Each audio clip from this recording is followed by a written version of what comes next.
Halo guys, balik lagi bareng gue. Belakangan ini kita sering banget dengar berita soal oknum yang bukannya ngelindungin, malah jadi pelaku kejahatan yang sadis. Kejadian ini bikin kita sadar, kadang monster yang paling ngeri itu bukan yang ada di film horor, tapi mereka yang punya kuasa tapi nggak punya nurani. Nah, pas banget, ada satu film Indonesia yang berani banget ngebahas borok ini secara frontal. Judulnya Preman, rilisan tahun 2021. Film ini bukan cuma soal berantem antar gang, tapi soal betapa menjijikannya kekuasaan kalau udah jatuh ke tangan yang salah. Ceritanya fokus ke Sandi, seorang preman yang menyandang disabilitas tuli.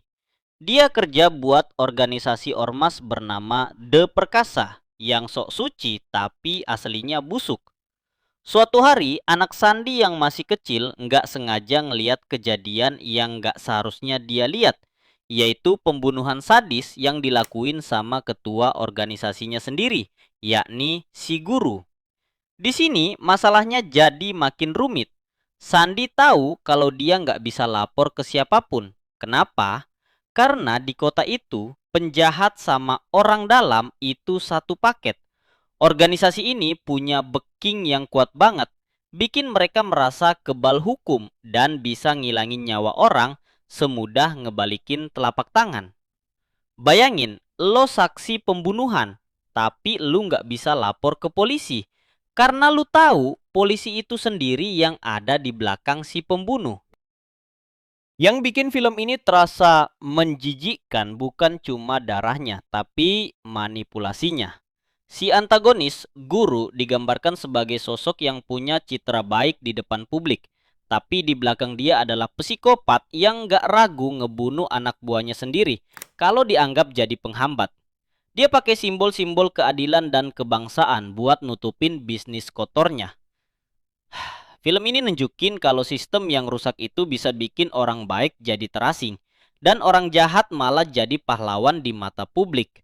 Lo bakal ngerasa hopeless banget ngelihat Sandi dan anaknya terus-terusan diburu, sementara mereka nggak punya tempat buat mengadu. Ada 3 alasan kenapa lu wajib nonton film ini. Pertama, visual yang berani. Film ini estetik tapi brutal. Lu bakal ngerasa enek sama cara mereka nindas orang kecil dengan penuh kesombongan. Kedua, acting juara. Kiva Iskak yang jadi Sandi nggak perlu ngomong satu kata pun buat bikin kita ngerasain ketakutan dan amarahnya lewat ekspresi wajah.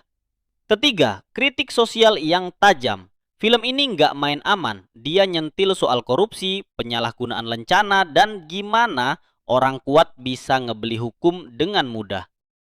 Film preman ini kayak cermin buat realita kita sekarang.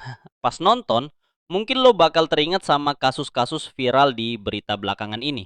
Pertanyaannya, kalau keadilan sudah nggak bisa kita dapat dari sistem, lantas kita harus lari kemana? Gimana menurut kalian? Apa film ini terlalu relate sama kondisi sekarang? Coba tulis pendapat kalian di kolom komentar ya.